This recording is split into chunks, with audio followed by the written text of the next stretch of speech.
Hello दोस्तों, क्या हाल है। तारीख आज 26 जनवरी 2026, दिन सोमवार, हिंदी तिथि अष्टमी। और आइए बात करते हैं आज के मुख्य समाचार में देश भर की तमाम बड़ी खबरों पर नजर डालते हैं। देखिए, सबसे पहले तो आप सभी देशवासियों को हैप्पी रिपब्लिक डे, 26 जनवरी गणतंत्र दिवस की ढेर सारी हार्दिक शुभकामनाएं। आज हमारा देश 77वां गणतंत्र दिवस मना रहा है। और दोस्तों, इस बार गणतंत्र दिवस पर चीफ गेस्ट कौन होगा, गणतंत्र दिवस की थीम क्या रखी गई है, तो इस बार की थीम वंदे मातरम के 150 वर्ष पर रखी गई है। और गणतंत्र दिवस के मुख्य अतिथि भी भारत पहुंच चुके हैं। इस बार चीफ गेस्ट के रूप में यूरोपीय परिषद और यूरोपीय आयोग के अध्यक्ष दोनों को आमंत्रित किया गया है। अभी आपको पता होगा, भारत और यूरोपीय यूनियन के बीच ट्रेड डील को लेकर भी बातचीत चल रही है। तो भारत के विदेश मंत्री डॉक्टर एस जयशंकर ने भी ईयू के शीर्ष अधिकारियों से मुलाकात की। प्रधानमंत्री नरेंद्र मोदी के साथ वार्तालाप से पहले इन्होंने चर्चा की। वहीं दोस्तों, इस बार ऑपरेशन सिंदूर से लेकर आपदा राहत तक हर मोर्चे पर शौर्य और वीर जवानों का साहस आपको देखने को मिलेगा। 77वें गणतंत्र दिवस पर 98 जांबाजों को भी राष्ट्रपति द्रौपदी मुर्मू ने सम्मान दिया। गणतंत्र दिवस की पूर्व संध्या पर पद्म अवार्ड्स भी दिए गए। देखिए, पद्म पुरस्कारों का ऐलान हुआ। दिवंगत बॉलीवुड एक्टर धर्मेंद्र को पद्म विभूषण सम्मान से सम्मानित किया गया। झारखंड के पूर्व मुख्यमंत्री शिबू सोरेन को भी पद्म भूषण सम्मान मिला। और भी अलग अलग क्षेत्र की हस्तियों को ये अवार्ड्स दिए गए। क्रिकेट जगत से रोहित शर्मा को पद्मश्री सम्मान मिला। शिबू सोरेन और अलका याग्निक को भी पद्म विभूषण दिया। 131 हस्तियों को ये पद्म पुरस्कारों का ऐलान किया है। गणतंत्र दिवस से ठीक पहले भारत सरकार की तरफ से राष्ट्रपति द्रौपदी मुर्मू द्वारा ये अवार्ड्स दिए गए। वहीं भारत के एस्ट्रोनॉट शुभांशु शुक्ला को अशोक चक्र से सम्मानित किया। सेना के 3 अफसरों को कीर्ति चक्र मिला। 13 अफसरों को शौर्य चक्र और 982 पुलिस कर्मियों को भी सेवा मेडल पुरस्कार दिए गए। तो कुछ यूं दोस्तों, देश भर की अनूठी हस्तियों को असाधारण उपलब्धियों का सम्मान मिला। और अगला बड़ा अपडेट देखिए, उत्तर प्रदेश अयोध्या में गणतंत्र दिवस से ठीक पहले हड़कंप समझ गया, क्योंकि 26 जनवरी के दिन अयोध्या के राम मंदिर को बम से उड़ाने की धमकी भी मिली। और ये धमकी देने से संबंधित एक संदिग्ध को पुलिस ने दबोच भी लिया। और गणतंत्र दिवस की पूर्व संध्या पर देश की राष्ट्रपति द्रौपदी मुर्मू ने भी अपने संबोधन में कहा कि भारत की बेटियों ने क्रिकेट वर्ल्ड कप जीतकर रिकॉर्ड बनाया। देश के विकास में महिलाओं की भागीदारी बढ़ी। भारत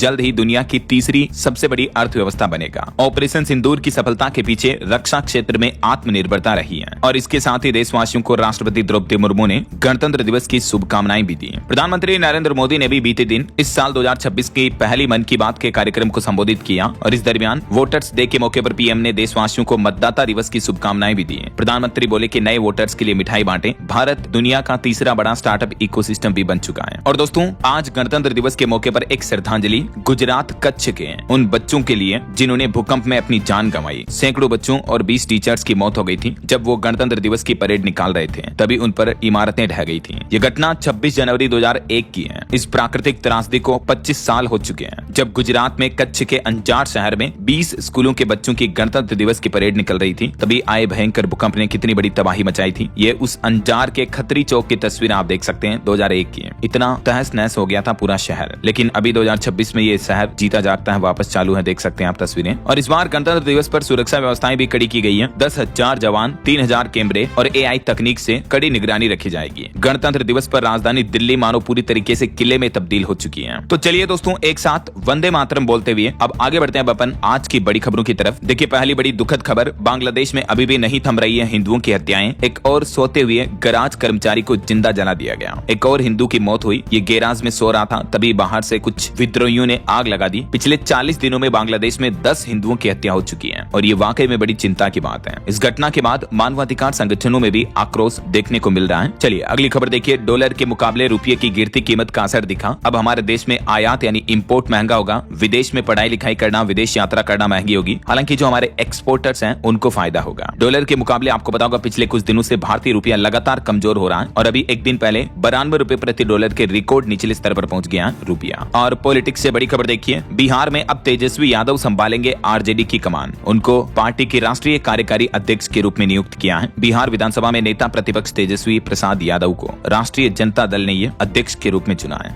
और एक चौंकाने वाली रिपोर्ट सामने आ रही दोस्तों कि हमारे देश में टीयर 2 और टीयर 3 शहरों में जॉब के मौके ज्यादा मिले हैं युवाओं को। मेट्रो सिटी के मुकाबले 1.5 गुना ज्यादा वैकेंसी निकली इन इलाकों में। वैसे इसी साल 2026 में हमारे देश में 1.25 करोड़ से भी ज्यादा नौकरियां बनने की उम्मीद है। भारत में मैन्युफैक्चरिंग बढ़ेगी, इन्वेस्टमेंट बढ़ेगा, तो प्राइवेट सेक्टर में भी अच्छी खासी जॉब की अपॉर्चुनिटी बढ़ेगी। भारत में नौकरियों की लहर में मेट्रो सिटी से बाहर इंदौर, जयपुर, अहमदाबाद, कोच्चि और चंडीगढ़ जैसे शहरों में जॉब हायरिंग ज्यादा देखने को मिली है। टीयर 2 और टीयर 3 शहरों में भर्ती की रफ्तार 20% तक गई है, जबकि मेट्रो शहरों में 14% ही रही। फाउंड इट प्लेटफॉर्म की तरफ से ये रिपोर्ट जारी की गई। और एआई सेक्टर में भी जो बेहतर स्किल्ड युवा हैं उनके लिए जॉब अपॉर्चुनिटी के और ज्यादा मौके बने हैं। अपग्रेड रिक्रूट की रिपोर्ट के मुताबिक तो अगर आप भी दोस्तों आर्टिफिशियल इंटेलिजेंस, एआई टूल्स वगैरह सीखना सीखना चाहते हो तो अभी हाल ही में मैंने डीएलएस न्यूज चैनल पर एक स्पेशल एआई कोर्स लॉन्च किया है, आप उसे ज्वाइन कर सकते हैं। इसका लिंक मैं आपको नीचे वीडियो के डिस्क्रिप्शन और पिन कमेंट में डाल दूंगा, ठीक है ना। और एक और रिपोर्ट आ रही, देखिए आप, लगातार कम उम्र के होते जा रहे हैं अरबों डॉलर के एआई स्टार्टअप के संस्थापक भी हैं। 2024 में 29 रही थी जो औसत उम्र एआई स्टार्टअप्स के फाउंडर की, वो 2021 में 40 साल थी। मतलब देखिए दुनिया भर में युवा टेक फाउंडर खास करके एआई सेक्टर में ज्यादा बढ़ रहे हैं। चलिए अगला अपडेट देखिए दोस्तों, आने वाले बजट को लेकर उम्मीद जताई जा रही है कि डबल पेनल्टी खत्म करने जैसे प्रस्तावों पर नजर है। पति पत्नी को संयुक्त टैक्स रिटर्न का विकल्प देने पर भी सरकार विचार कर रही है। बजट 2026 में आपको कई अहम बड़े मेजर बदलाव देखने को मिल सकते हैं। एक रिपोर्ट आ रही कि बजट में मकान मालिकों को भी राहत मिल सकती है, क्योंकि रियल एस्टेट इंडस्ट्री में डेवलपर्स की मांग है। रेंटल इनकम पर 50% स्टैंडर्ड डिडक्शन समेत कुछ शर्तों को हटाने की मांग की है रियल एस्टेट डेवलपर्स के संघ नारेडको की तरफ से। तो अब देखते हैं 1 फरवरी को जब ऑफिशियली बजट जारी किया जाएगा तो उसमें क्या क्या अनाउंसमेंट किए जाते हैं, मैं आपको बताता रहूंगा इसी चैनल डीएलएस न्यूज के माध्यम से लाइव अपडेट्स। तभी तो दोस्तों मैं आपको रोजाना कहता हूं कि अगर आप अभी तक भी जुड़े नहीं हो चैनल से तो जुड़ जाइए, चैनल को सब्सक्राइब करके बेल आइकन दबा के रखा करो ताकि आपको हर एक सरकारी अपडेट तुरंत आपके मोबाइल पर मिलता रहेगा। आप खुद चैनल पर जाकर देखना दोस्तों, जब भी सरकार की तरफ से कोई नई योजना शुरू की जाती है या कोई नया नियम लागू किया जाता है, कोई बिग अनाउंसमेंट किया जाता है, तो सबसे पहले मैं आपको डीएलएस न्यूज चैनल के माध्यम से अपडेट बता देता हूँ, राइट। आप कहोगे कि यार डीएलएस भाई रोज रोज सब्सक्राइब की बोलते हो, लेकिन बहुत से लोग ऐसे हैं जो वीडियोस तो देखते हैं लेकिन अभी तक भी जुड़े नहीं है। तो देखो मेरा फर्ज बनता है दोस्तों, आपका अपना डीएलएस भाई डेली आपको लेटेस्ट न्यूज अपडेट देता है, तारीख वाइज आपको मॉर्निंग में ताजा खबरों के सारे अपडेट्स मिल जाते हैं। तो शेयर किया करो वीडियो को अपने दोस्तों मित्रों के साथ भी, फेसबुक व्हाट्सएप इंस्टाग्राम पर भी, है ना। खैर अपनी ढेर सारी बातें करेंगे बाद में, फिलहाल सीधा आगे बढ़ते हैं खबरों में। देखिए आप, जो प्रयागराज मेले से शुरू हुआ शंकराचार्य का विवाद, उस पर अब केशव प्रसाद मौर्य बोले कि अविमुक्तेश्वरानंद इस विवाद को खत्म करें, उनके चरणों में मैं शीश झुकाता हूं। केशव मौर्य जो कि उत्तर प्रदेश के डिप्टी सीएम है, उप मुख्यमंत्री हैं, वो प्रयागराज पहुंचे। हालांकि अभी तक शंकराचार्य से नहीं मिले हैं, लेकिन उन्होंने इस विवाद को खत्म करने की प्रार्थना की है, अपील की है उनसे, क्योंकि पिछले 7 दिनों से ये विवाद चल रहा है। सनातन धर्म के शंकराचार्यों को लेकर काफी बड़ी कंट्रोवर्सी छिड़ी हुई है, राइट। और इस बीच देखिए बागेश्वर धाम के पंडित धीरेन्द्र कृष्ण शास्त्री भी बोले कि बेटियों से कह दो बुरके वाली मत बनना। और योग गुरु बाबा रामदेव ने भी कहा कि जो बच्चों को गुरुकुल में नहीं पढ़ाते वो अंग्रेजों और मुगलों की औलाद है। तो ये कुछ बीते दिन कथावाचक और संतों की बयानबाजी देखने को मिली। और एक अनोखी खबर देखिए दोस्तों, राजस्थान के ब्यावर का ये मामला है। कॉलेज छोड़ करके एक 27 साल का युवक अब जैन संत बनने जा रहा है। युवक बोला कि एक लड़की की उन्होंने खबर देखी थी जो 32 लाख का पैकेज छोड़कर सॉफ्टवेयर इंजीनियर साध्वी बनी थी। तो अभी ये 27 साल के युवक का भी कहना कि यही देखकर मेरा मन बदला। ब्यावर की ही रहने वाली लड़की थी जिसने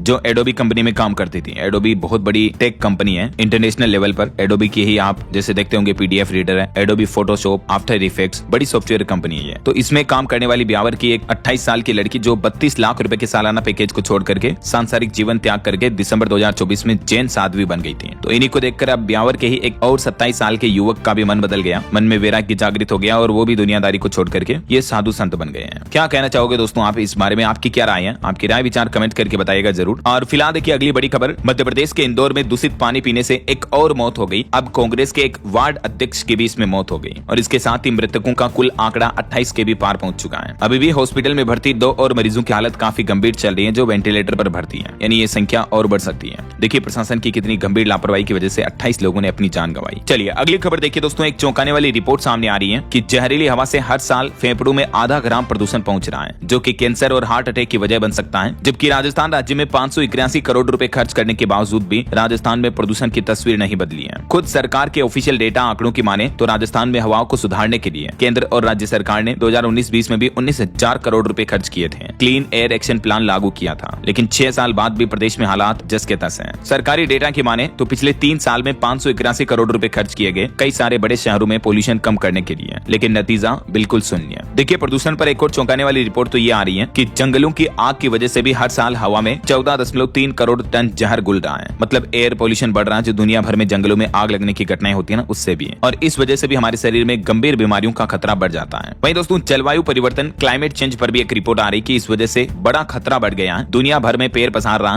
ब्रेन ईटिंग अमीबा। दुनिया भर में जो गर्मी बढ़ रही है इस वजह से अमीबा, जो कि एक तरह से वायरस जीवाणु की ही तरह होता है, तो गर्मी बढ़ने की वजह से इसका सर्वाइवल ज्यादा बढ़ रहा है। अब ये जानलेवा अमीबा उन क्षेत्रों में भी फैल रहा है जहां पहले इसका अस्तित्व भी नहीं था। कई नए इलाकों में संक्रमण फैला है। यानी अगर यही हालात रहे, वैश्विक गर्मी बढ़ती रही, तो दुनिया भर में भविष्य में आपको कोरोना वायरस जैसे इस तरह के वायरस, बैक्टीरिया, इनका कहर भयंकर रूप से देखने को मिलेगा। ये हाल ही में वैज्ञानिकों की तरफ से चौंकाने वाली रिपोर्ट जारी की गई। चलिए अगली खबर देखिए दोस्तों, उत्तर प्रदेश के नोएडा में जो अभी कुछ दिनों पहले एक इंजीनियर युवराज की डूबकर मौत हो गई थी, उस पर चौंकाने वाली रिपोर्ट आ रही कि युवराज को सिस्टम ने मारा, उसके लिए 7 लोग जिम्मेदार हैं। 16 जनवरी को युवराज नाले में डूब गए थे और अब युवराज की इस घटना की जांच कर रही एसआईटी ने सवाल किया कि आखिर 2 घंटे तक उसको क्यों नहीं निकाला गया। नोएडा शहर के रखरखाव की जिम्मेदारी प्राधिकरण के सीईओ की होती है। प्लॉट के पास हादसा होने के बावजूद अधीनस्थ अधिकारियों से जवाब तलब नहीं किया गया, तो कहीं न कहीं साफ साफ दिख रही है कि प्रशासन की लापरवाही की वजह से एक इंजीनियर मारा गया। चलिए अगली खबर आ रही कि रेयर अर्थ मिनरल्स के लिए सरकार खर्च करेगी 72 अरब रुपए। इन 3 कंपनियों को फायदा मिल सकता है। भारत सरकार चाइना पर निर्भरता कम करने के लिए ये बड़ा इन्वेस्टमेंट प्लान कर रही है और इससे कौन कौन सी कंपनियों को बेनिफिट मिलेगा जिसकी डिटेल्स भी आप देख सकते हैं, क्योंकि ये कंपनियां इसी सेक्टर में काम करती हैं। बहरहाल अभी तो अपन कुछ और महत्वपूर्ण और काम की खबरें देखेंगे दोस्तों, लेकिन फिलहाल वक्त तो चला है आज के ताजा मौसम समाचार जानने का। देखिए मौसम के हालात भी अभी देश में कई राज्यों में काफी गंभीर चल रहे हैं। जम्मू कश्मीर में बर्फबारी हो रही है। हिमाचल प्रदेश में तापमान -7 डिग्री तक चल रहा है। 1300 से ज्यादा रास्ते हिमाचल में बंद पड़े हैं। हालांकि नेशनल हाईवे अभी खुल चुका है। इसके अलावा उत्तर प्रदेश के 20 जिलों में अभी भी आंधी और बारिश का अलर्ट है। ये कुछ तस्वीरें आप देख सकते हैं। देश भर के पहाड़ी राज्यों में भयंकर बर्फबारी देखने को मिल रही है पिछले कुछ दिनों से। बाकी और भी दोस्तों देश के अलग अलग राज्यों में मौसम के हालात क्या रह सकते हैं देखिए आप। मध्य प्रदेश में फिर लौटी ठंड। कई जिलों में घना कोहरा छाया हुआ है और कोहरे में सड़क हादसे भी बढ़ रहे हैं। देखिए एमपी के धार में ट्रक ने पिकअप और 2 कारों को टक्कर मारी। 27-28 जनवरी को वैसे एमपी में फिर से बारिश का भी अलर्ट है। हरियाणा में भी शीतलहर की चपेट में चल रहा पूरा राज्य। धूप से लोगों को राहत नहीं मिल रही है। राजस्थान बॉर्डर के इलाकों में पाला गिरा हुआ है। ये देख सकते हैं हरियाणा की सिरसा की तस्वीरें, जहां गाड़ियों पर भी बर्फ जम गई है। तो वहीं इधर पंजाब में भी शीतलहर का अलर्ट। बठिंडा में तापमान 0 डिग्री तक चल रहा है। बारिश की वजह से अमृतसर में एक 4 मंजिला बिल्डिंग भी गिर गई। कई जगहों पर धुंध का भी अलर्ट है। छत्तीसगढ़ में भी सुबह और रात में ठंड बढ़ रही है। दिन में मौसम ड्राई सूखा है। अगले 3 दिनों में 3 डिग्री तक बढ़ेगा तापमान। वहीं उत्तर प्रदेश की स्थितियां देखिए, एक बड़ी घटना। नोएडा में अंगीठी जलाकर सोए 2 भाइयों की मौत हो गई। तो इस तरह से दोस्तों बंद कमरे में कभी भी अंगीठी जलाकर ना सोए। मैं आपको कई बार बताता रहता हूँ सावधानी भरी खबरें। बाकी अभी भी उत्तर प्रदेश के 20 जिलों में बारिश और आंधी का अलर्ट है। 2 दिन में और 6 डिग्री तक गिरेगा तापमान, यानी ठंड तो अभी और भारी बढ़ने वाली है। उत्तर प्रदेश में तो हालात काफी गंभीर चल रहे हैं। ये देख सकते हैं यूपी के 15 जिलों में ओले भी गिर सकते हैं और 20 जिलों में आंधी चलेगी। किन किन जिलों में चेतावनी है ये लिस्ट भी आप देख सकते हैं इन जिलों के नाम की। अच्छा, बिहार में भी देखिए, बिहार के बेतिया, बगहा समेत 5 जिलों में घना कोहरा छाया हुआ है। विजिबिलिटी 100 मीटर से भी कम चल रही है और बिहार राज्य के भी 11 जिलों में बारिश का अलर्ट जारी हुआ। वहीं राजस्थान के भी कुछ जिलों में तापमान -2 डिग्री तक चल रहा है। राजस्थान में अभी भी बारिश और ओले गिरने की चेतावनी है। बर्फीली हवाओं के कारण राजस्थान के कई जिलों में तापमान लुढ़का, ठंड बढ़ने लगी। खेतों में भी बर्फ जम रही है। इस वजह से किसान भाई लोगों की फसलों को भी नुकसान हो रहा है। वैसे आज 26 जनवरी को तो राजस्थान प्रदेश में मौसम साफ रहेगा, लेकिन कल 27 जनवरी को उत्तर पूर्वी जिलों में बादल छाने, तेज हवाएं चलने और बारिश होने की और कहीं कहीं तो ओले गिरने की भी चेतावनी जारी की गई है। वहीं दोस्तों पहाड़ी राज्यों की अगर बात करें तो देखिए आप, हिमाचल प्रदेश में 2 दिन अब बारिश और बर्फबारी की चेतावनी है। कुकुम मसेरी में सबसे ठंडा इलाका चल रहा अभी, जहां का तापमान -7 डिग्री तक चल रहा है। यही वजह है कि हिमाचल में आने वाले पर्यटकों के लिए भी प्रशासन ने एडवाइजरी जारी की सावधान रहने की, क्योंकि कई सारे पर्यटक तो अभी भी कुछ दिनों से हिमाचल में हुई बर्फबारी में फंसे हुए हैं। उत्तराखंड के भी 5 जिलों में आज बर्फबारी की चेतावनी। हिमस्खलन का भी अलर्ट जारी हुआ। केदारनाथ में 4 फीट बर्फ हटाने में जुटी है ITBP।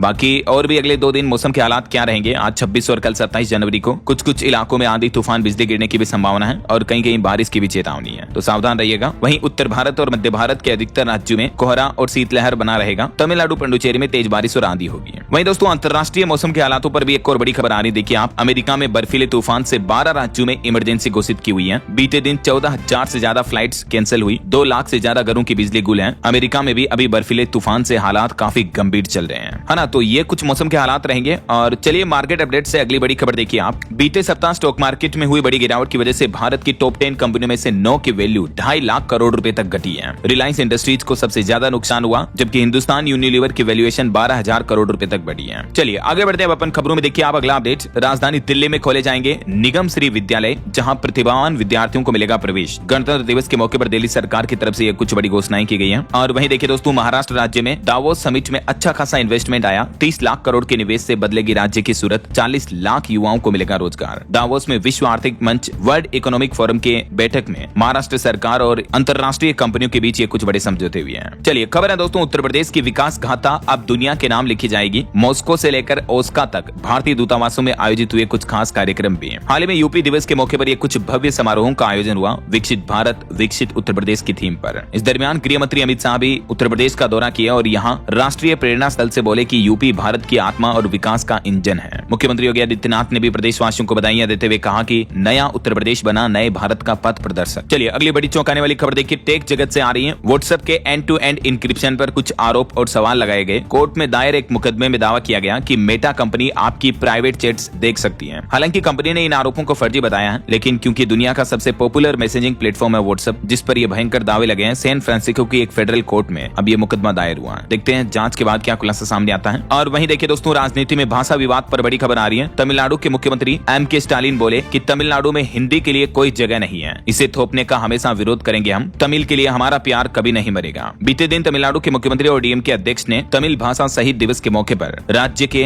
भाषा शहीदों को श्रद्धांजलि दी और इस दरमियान उन्होंने हिंदी भाषा को लेकर ये कुछ घटिया राजनीतिक बयान भी दिया। क्योंकि दोस्तों, भाषा तो एक सिर्फ संचार का माध्यम है, लेकिन पता नहीं क्यों बड़े बड़े पॉलिटिशियन भाषा को भी अपनी पॉलिटिक्स राजनीति में घुसेड़ देते हैं। क्या कहना है आपका इसको लेकर कमेंट करके बताइएगा जरूर। वहीं पॉलिटिक्स से एक और बड़ी खबर आ रही है। पश्चिम बंगाल बीजेपी ने विधानसभा चुनाव के लिए मैनिफेस्टो कमेटी का ऐलान किया। जल्दी आपको चुनावी घोषणा पत्र देखने को मिलेगा। और वहीं देखिए, बिहार में तेजस्वी यादव आरजेडी के राष्ट्रीय कार्यकारी अध्यक्ष बने। ये तो अपडेट मैंने आपको बता दिया था शुरुआत में। और एक बड़ी दुर्घटना की खबर देखिए दोस्तों, हैदराबाद में एक फर्नीचर गोदाम में आग लगने की घटना में 5 मजदूरों की मौत हो गई। तेलंगाना के हैदराबाद में ये इस इलाके में बड़ी भयंकर घटना देखने को मिली है। चलिए कुछ अंतर्राष्ट्रीय न्यूज अपडेट देखिए। नाटो देशों की नाराजगी के बाद अब आखिरकार डोनाल्ड ट्रंप ने भी बदला अपना सुर। ब्रिटिश सैनिकों की तारीफ की और कहा कि अफगानिस्तान में जो शहीद हुए वे महान योद्धा हैं। वहीं कनाडाई प्रधानमंत्री बोले कि लोग स्वदेशी सामान खरीदें। ट्रंप की 100% टैरिफ की धमकी के बाद कनाडा के पीएम ने कहा कि हमारी अर्थव्यवस्था पर बाहरी खतरा है, इसलिए उन्होंने अपने देशवासियों से स्वदेशी सामान खरीदने की अपील की है। और एक श्रद्धांजलि, बीबीसी दिल्ली हेड रहे मार्क टली का निधन हो गया, जिन्होंने भिंडारवाले का इंटरव्यू लिया था। और शेख हसीना के दिल्ली कार्यक्रम से बांग्लादेश भी नाराज हुआ, भारत पर कुछ गंभीर आरोप भी लगाए। तो ये कुछ अंतर्राष्ट्रीय मुद्दे चल रहे हैं। और खेल जगत से अच्छी खबर देखिए, भारत ने 10 ओवर में 154 रन चेज किए, न्यूजीलैंड को 8 विकेट से तीसरा टी20 हराया। अभिषेक की 14 गेंदों पर 50 भी देखने को मिली। और वहीं खबर देखिए, वर्ल्ड कप छोड़ने की धमकियों के बीच आखिरकार पाकिस्तान ने अपनी क्रिकेट टीम का ऐलान कर दिया। सलमान आगा कप्तान रहेंगे। बाबर आजम की वापसी देखने को मिली। 6 प्लेयर पहली बार टी20 वर्ल्ड कप खेलेंगे। क्योंकि बांग्लादेश तो पहले ही टी20 वर्ल्ड कप से बाहर हो चुका है, तो बांग्लादेश को ही सपोर्ट करने के लिए पहले पाकिस्तान ने धमकी दी थी कि हम भी बाहर निकलेंगे, लेकिन अब आखिरकार पाकिस्तान वापस खेलने का फैसला किया है और अपनी टीम का अनाउंस भी कर दिया है। और एक बड़ा हादसा देखिए दोस्तों, तमिलनाडु के मदुरै में भीषण सड़क हादसे में 2 बसों के बीच टक्कर हुई, जिसमें 3 लोगों की मौत हो गई, 15 से ज्यादा घायल हो गए। वहीं किसानों के हित में अच्छी खबर आ रही है। केंद्र सरकार ने 3,37,000 मीट्रिक टन अरहर की खरीद को भी मंजूरी दी है। कल 27 जनवरी को राजधानी दिल्ली में अहम बैठक होगी और इससे पहले प्रधानमंत्री नरेंद्र मोदी ने किसानों के हित में लिए इस बड़े फैसले के बारे में भी जानकारी दी। और वहीं बैंकिंग न्यूज से खबर देखिए, पेंशनर्स के लिए अच्छा अपडेट है। भारतीय स्टेट बैंक एसबीआई ने धमाका पैकेज निकाला, 30 लाख का बीमा और 0 बैलेंस की सुविधा, और बच्चों की पढ़ाई के लिए भी पैसे मिल पाएंगे। दरअसल एसबीआई ने केंद्र सरकार के पेंशन भोगियों के लिए ये नया कॉम्प्रिहेंसिव पेंशन पैकेज लॉन्च किया है और इसी पैकेज के तहत कर्मचारियों को ये सभी फैसिलिटी मिलेगी। 30 लाख का दुर्घटना बीमा, 0 बैलेंस खाता खोलने के और बच्चों की पढ़ाई के लिए भी खास स्कीम्स वगैरह के बेनिफिट मिलेंगे। और भी ज्यादा जानकारी आप देख सकते हैं भारतीय स्टेट बैंक एसबीआई द्वारा शुरू की गई इस योजना के बारे में। और भी इस पैकेज में सरकारी कर्मचारियों के परिवार के लिए क्या क्या खास बातें होगी, इस बारे में भी डिटेल आप देख सकते हैं। चलिए अगला अपडेट देखिए दोस्तों, दिल्ली में बदरपुर, संगम विहार, देवली, इन इलाकों को दिल्ली सरकार ने बड़ी सौगात दी है, जो कि दक्षिणी दिल्ली के इलाके हैं। मुख्यमंत्री रेखा गुप्ता ने यहाँ 300 करोड़ के विकास कार्यों का शुभारंभ किया। इन कार्यों में सड़कें, नाले, स्कूल, पुनर्निर्माण और पार्क इत्यादि का विकास किया जाएगा। और वहीं खबर है, उत्तर प्रदेश में भी अब जन भवन के नाम से जाना जाएगा राजभवन। यूपी में बदला गया राज्यपाल आवास का नाम भी। चलिए अगला अपडेट देखिए दोस्तों, अमेरिका की एक रिसर्च में बड़ा खुलासा सामने आ रहा है कि राजधानी दिल्ली की हवा को जहरीला बना रहे हैं 19 तरह के टॉक्सिक तत्व, जिनसे राजधानी वासियों में कैंसर का खतरा बढ़ रहा है। हालिया वैज्ञानिकों के एक अध्ययन में ये और बड़ा खुलासा सामने आ रहा है। चलिए खबर आ रही है, उत्तराखंड में हरिद्वार के बाद अब केदारनाथ और बद्रीनाथ में भी गैर हिंदुओं के लिए प्रवेश पर प्रतिबंध लगाने की मांग की जा रही है। बीकेटीसी इसको लेकर एक नया प्रस्ताव भी लेकर आएगी। वहीं हिमाचल प्रदेश में मुख्यमंत्री सुखविंदर सिंह सुक्खू ने बड़ी घोषणा की, पेंशनरों व सरकारी कर्मचारियों को 31 जनवरी से पहले मिलेंगे एरियर और ग्रेच्युटी के लाभ भी। बीते दिन हिमाचल सीएम की कैबिनेट बैठक हुई और उसमें ये कुछ महत्वपूर्ण फैसले लिए। और व्हाट्सएप पर एक जल्द ही नया अपडेट आपको मिल सकता है। पेरेंट्स कंट्रोल कर सकेंगे अब बच्चों का अकाउंट। पेरेंट्स एक सुरक्षित पिन के जरिए नाबालिगों के सेकेंडरी अकाउंट को मैनेज करवाएंगे। व्हाट्सएप में आपको ये नया फीचर देखने को मिलेगा। और इंडियन रेलवे का एक बड़ा फैसला देखिए दोस्तों, कम बिक्री वाले रिजर्वेशन काउंटर बंद किए जाएंगे या उन्हें मर्ज किया जाएगा। रेलवे के सभी जोन के महाप्रबंधक को इस संबंध में निर्देश भी जारी हो चुका है। वहीं खबर है, दिल्ली में डीटीसी बस डिपो में व्यावसायिक वाहनों के लिए भी स्थापित होंगे चार्जिंग स्टेशन। सरकारी बसों को इलेक्ट्रॉनिक बनाने की योजना को लेकर दिल्ली परिवहन निगम की तरफ से यह प्लान बनाया गया। और खबर देखिए, उड़ीसा के ब्लॉक ग्रांट शिक्षकों को बड़ी राहत मिली है। सुप्रीम कोर्ट ने उनके वेतन अधिकारों पर मुहर लगा दी है। आखिरकार इन टीचर्स की जीत हुई और दिल्ली वासियों प्रदेशवासियों के लिए एक और बड़ी राहत की बात है, वजीराबाद को छोड़कर अन्य WTP से सामान्य हुई पानी की आपूर्ति भी। लोगों को अब जल संकट का सामना कम करना पड़ेगा। और बड़ी खबर देखिए, उड़ीसा राज्य ने गुटखा, पान मसाला, तंबाकू इस तरह के उत्पादों पर पूरे राज्य में पूरी तरह से बैन लगा दिया है, यानी प्रतिबंध लगा दिया है। वहीं खबर देखिए, बिहार में अब आसान नहीं होगा अधिकारियों का प्रमोशन। मुख्यमंत्री नीतीश सरकार की तरफ से एक नया नियम लागू कर दिया है। अब इन कर्मचारियों को प्रोन्नति यानी प्रमोशन नहीं मिलेगा। एक तो कर्मचारियों का कैरेक्टर अगर साफ रहा तो ही उन्हें प्रमोशन दिया जाएगा, और इसके तहत साल में 2 बार अफसरों की लिस्ट भी बनाई जाएगी। अफसरों पर सख्त निगरानी की जाएगी। प्रमोशन को लेकर मुख्यमंत्री नीतीश कुमार की तरफ से इस संबंध में कुछ नए दिशा निर्देश भी जारी किए हैं। चलिए बड़ी खबर देखिए, मध्य प्रदेश में अवैध कॉलोनी बनाने वालों की अब खेर नहीं, 1 करोड़ जुर्माना लगेगा और 10 साल तक की जेल होगी। पूरे प्रदेश के लिए एक ही प्रोसेस से लाइसेंस आवंटित किया जाएगा। रियल एस्टेट डेवलपर्स को लेकर मध्य प्रदेश सरकार की तरफ से ये नई गाइडलाइंस जारी की गई है। वहीं खबर देखिए, अब लाइन में लगने का झंझट खत्म हुआ। सरकार ने लॉन्च किया पंचम मोबाइल ऐप। अब व्हाट्सएप पर ही आपका पंचायत ऑफिस से जुड़े कई सारे काम हो जाएंगे। गाँव में भी डिजिटल इंडिया को बढ़ावा देने के लिए सरकार की तरफ से यह बड़ा कदम उठाया गया है, और अब पंचायत से जुड़े कामों के लिए आपको बार बार ऑफिस के चक्कर नहीं लगाने पड़ेंगे, बल्कि आपके व्हाट्सएप पर मोबाइल ऐप के माध्यम से ढेर सारे कार्य हो जाएंगे। भारत सरकार के केंद्रीय पंचायती मंत्रालय की तरफ से ये नई पहल है, और भी डिटेल जानकारी आप देख सकते हैं स्क्रीन पर, है ना। चलिए अगली खबर देखिए, लव मैरिज करने पर परिवार को मिलेगी सजा। दूध, मजदूरी संबंध सब कुछ खत्म किए जाएंगे। इन चीजों पर भी प्रतिबंध रहेगा। मध्य प्रदेश के एक गाँव में सामाजिक तौर पर यह बड़ा फैसला लिया है, MP के रतलाम जिले के ग्राम पंचेवा में। चलिए कुछ और स्टेट न्यूज अपडेट देखिए दोस्तों। राजस्थान में अजमेर में 22 साल के एक युवक की हार्ट अटैक से मौत हो गई। पैदल काम पर जा रहा था युवक, अचानक से बेहोश होकर गिरा और जान चली गई। वहीं खबर है, राजस्थान में गणतंत्र दिवस परेड की शान बढ़ाएगा BSF का ऊंट दस्ता। आज केमल माउंटेड बैंड भी शामिल होगा। जोधपुर के डिप्टी कमांडेंट महेंद्र पाल सिंह राठौड़ इसकी कमान संभाल रहे हैं। और राजस्थान में किसानों के साथ एक बड़ा फ्रॉड भ्रष्टाचार हुआ। देखिए आप, किसानों के खातों से हड़ पे 1.5 करोड़ रुपए अंगूठा लगवाकर उठाई रकम। रिकवरी नोटिस मिला तब जाकर खुलासा हुआ कि उनके नाम पर तो लोन उठाया हुआ है। अलवर जिले के डहरा शाहपुरा कोऑपरेटिव सोसाइटी से जुड़ा एक बड़ा घोटाला सामने आया। देखिए आप। वहीं खबर है, प्रधानमंत्री नरेंद्र मोदी ने बीते दिन मन की बात में मध्य प्रदेश पन्ना के फॉरेस्ट गार्ड की भी तारीफ की, और मन की बात में PM बोले कि उनका काम सराहनीय है। जंगलों से औषधीय पौधों की जानकारी से बनाया नया रिकॉर्ड। चलिए खबर आ रही है, उत्तर प्रदेश में फरवरी तक तैयार होगा गंगा एक्सप्रेसवे। मुख्यमंत्री योगी आदित्यनाथ बोले कि नोएडा इंटरनेशनल एयरपोर्ट के शुभारंभ से एयर कार्गो का हब होगा उत्तर प्रदेश। अब वहीं खबर है, गणतंत्र दिवस पर बिहार पुलिस को भी बड़ी सौगात मिली। 22 पुलिसकर्मी और अधिकारी सम्मानित किए गए, 3 को गैलेंट्री और 2 को राष्ट्रपति पदक मिला। और उत्तराखंड में देखिए, पंचायत घरों के लिए सरकार एक बड़ा फैसला लेने जा रही। बिना भवन के 803 ग्राम पंचायतों को मिलेगी बड़ी सौगात। दरअसल पंचायतों को दी जाने वाली धनराशि को बढ़ाने का फैसला किया है मुख्यमंत्री पुष्कर सिंह धामी सरकार की तरफ से। जो पहले 10 लाख रुपए तक की धनराशि थी, उसको बढ़ाकर 20 लाख रुपए तक करने की योजना है। चलिए कुछ एजुकेशनल अपडेट्स देखिए दोस्तों। इस सप्ताह की कुछ टॉप गवर्नमेंट जॉब्स देखते हैं। बिहार में इंजीनियर के 2809 पदों पर वैकेंसी भर्ती निकली है। मध्य प्रदेश में 1120 वैकेंसी है। इस सप्ताह टोटल 9000 से भी ज्यादा नौकरियां निकली है। अलग अलग स्टेट की ये गवर्नमेंट जॉब्स के बारे में थोड़ी डिटेल जानकारी आप वीडियो को पॉज करके देख लीजिएगा। किस किस स्टेट में कौन कौन सी वैकेंसी और किसकी लास्ट डेट कब है ना। और बाकी डॉक्टरों को लेकर एक बड़ा फैसला कल ही मैंने आपको बताया था। फिजियोथेरेपिस्ट भी अब अपने नाम के आगे लगा सकेंगे डॉक्टर। केरल हाईकोर्ट ने इंडिपेंडेंट प्रैक्टिस को भी मंजूरी दी है, बिना रेफरल के भी कर सकेंगे इलाज। और मध्य प्रदेश इंदौर में देखिए, MPPSC के खिलाफ आंदोलन किया युवाओं ने। इंटरव्यू अंकों में कटौती की मांग की। 13 महीने बाद फिर से शुरू हुआ धरना प्रदर्शन भी। वहीं BHU में MBA और IB का 31 जनवरी तक रजिस्ट्रेशन होगा। ग्रेजुएशन में 50% नंबर अनिवार्य होंगे। और राजस्थान में 804 पदों पर भर्ती होगी। शिक्षा विभाग ने लैब असिस्टेंट के सबसे ज्यादा पद निकाले हैं। 27 जनवरी से इसमें आवेदन कर पाएंगे आप, है ना।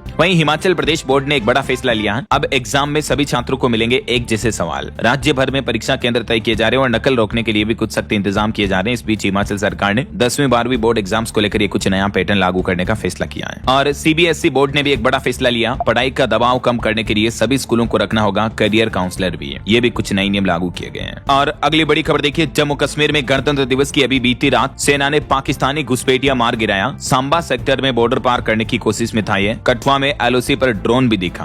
ओके, और अंत में दोस्तों आज के राशिफल पर नजर डाल लेते हैं। देखिए, मिथुन राशि वालों के लिए नई शुरुआत के लिहाज से आज अच्छा दिन होगा। मकर राशि वालों को भी धन लाभ के योग दिख रहे हैं। बाकी और भी अलग अलग राशियों का राशिफल आप देख सकते हैं स्क्रीन पर। और हाँ दोस्तों, आज मैं आपसे कोई सवाल क्वेश्चन नहीं करने वाला हूँ। आप भी नीचे कमेंट बॉक्स में 26 जनवरी के लिए कोई 2 अच्छी बातें लिख दीजिए। मेरी तरफ से आप सभी भाइयों बहनों दोस्तों मित्रों को हैप्पी रिपब्लिक डे, गणतंत्र दिवस की ढेर सारी हार्दिक शुभकामनाएं। ओके, और बाकी इस वीडियो को लाइक और शेयर करना। DLS न्यूज चैनल को सब्सक्राइब करके बेल आइकन जरूर दबा देना, रोजाना ऐसी इन्फॉर्मेटिव जानकारियां, महत्वपूर्ण समाचार देखते रहने के लिए। ओके, ख्याल रखिएगा अपने आप का, अपने परिवार का। मिलेंगे अगले नेक्स्ट अपडेट में, तब तक के लिए जय हिंद, जय भारत, वंदे मातरम।